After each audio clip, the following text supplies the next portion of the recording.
I'm sure that we all know of Bruce Wayne, billionaire playboy by day and the Batman by night. Bruce Wayne going by his days in the mansion with all the money you can think of, doing whatever he wants and however he wants. But that's just the true mask. Almost as if that's the point. Almost like that's what would stop you from thinking of him as his true identity, the Batman. Over the course of decades, we have seen several storytellers shoot their shot at bringing their own take to Bruce Wayne to the big screen. With all the content we already have, Matt Reeves was just able to stand out from all of them and truly make such a fresh and unique portrayal of Bruce Wayne. This Bruce Wayne is just so broken, and that just makes him so unable to connect to the world around him. The beauty of this is just how it's expressed in every scene we see, whether it be the long stares he gives a boy who just lost his father, subtle ease when he's in the presence of Selina, the clear fear of Gordon betraying him, or just the change in tone of his voice when he's worried for Alfred's safety. These all just show us the impact of the trauma his parents' death had on Bruce, and just represents how alone he is. This movie tours us through Gotham with a Bruce Wayne who is just nothing but Batman. You take that away and all that is left is just a masked, broken child. A broken young man unable to grow up, unable to exist in the world that is always moving forward. The way Bruce is gives being Batman a whole new meaning of the role. Bruce's isolation from society makes him putting on the cowl feel almost like a barrier between him and the rest of Gotham. Even his allies like Gordon or Alfred are kept at such a distance, showing us that this barrier is one that not really anyone can get through. There is a sharp sense of disconnection and muffled pain lingering beneath the surface. Bruce would rather be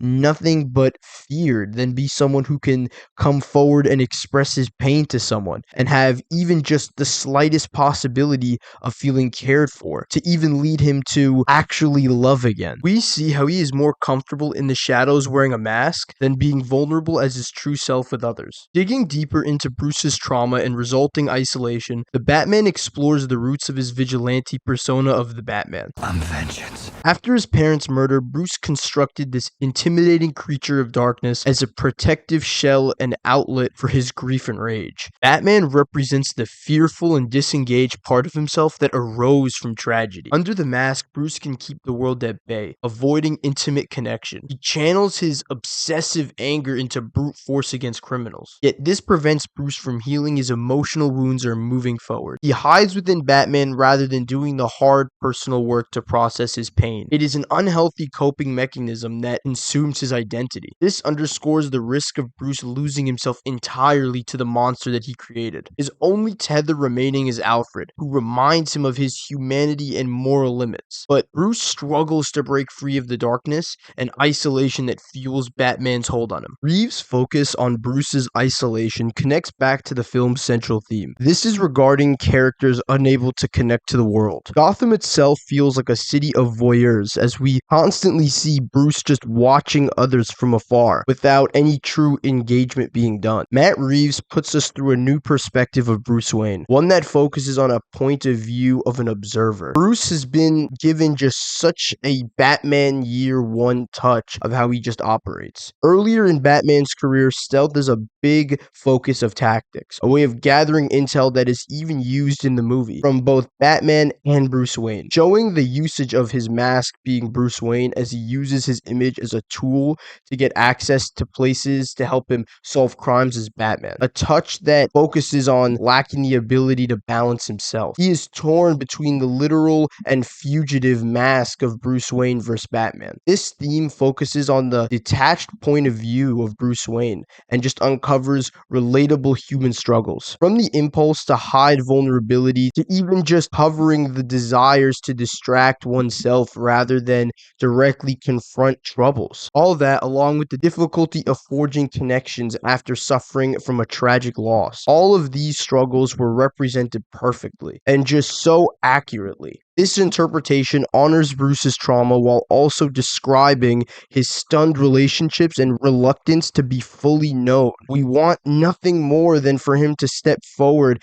out of the shadows and back into the light of life. It's a portrait of a man who's just lost within himself, one that can quite literally just almost make a man cry. We see this manifest in Bruce's compartmentalized identities. The billionaire Bruce Wayne versus the Bat. The terrifying monster inside of him is seen only through the city's silhouette, one that keeps his persona walled off, switching between them rather than just integrating them into a whole self. To the people of Gotham, the Bat is an elusive and frightening myth come to life. In the shadows, he's only glimpsed as a cloak of darkness with a scarlet scowl. Criminals share whispers of encountering a wrathful demon who vanishes like a ghost after breaking bones. For many citizens, the Bat represents primal fears of the unknown and uncontrollable. Something monstrous lurking behind the concrete jungle, exposing Gotham's vulnerabilities. The city's corrupt forces wish he was just an urban legend. Instead, he is a creature of their nightmares made real. Yet some see hope in the shadow he casts. A nameless guardian who emerges when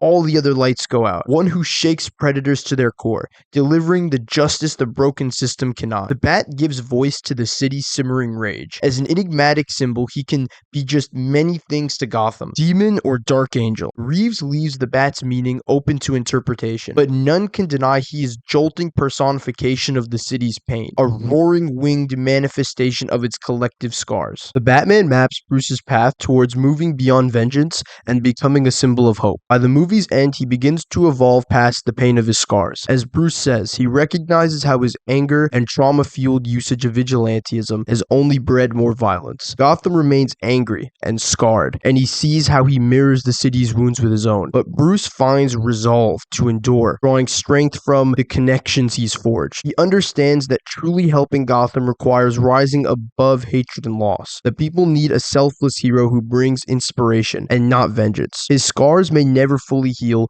but Bruce realizes they don't have to control him or distort his mission. He can channel them into the power to stand up and do what's right, even in the darkness. A beacon of courage who gives the people hope. This revelation marks Bruce's emergence from the shadows, towards integrating his fractured self into the heroic symbol Gotham needs. By confronting his pain and making peace with the past, he can become a force of light guarding the city, to no longer be solely motivated by personal trauma. It's a profound arc exemplifying how we cannot erase wounds, only learn to live with the purpose beyond them. Bruce begins forging a new path as a hero guided by compassion, not vengeance. A legend to spark optimism in the citizens' hearts, reminding them that there is someone out there fighting for them.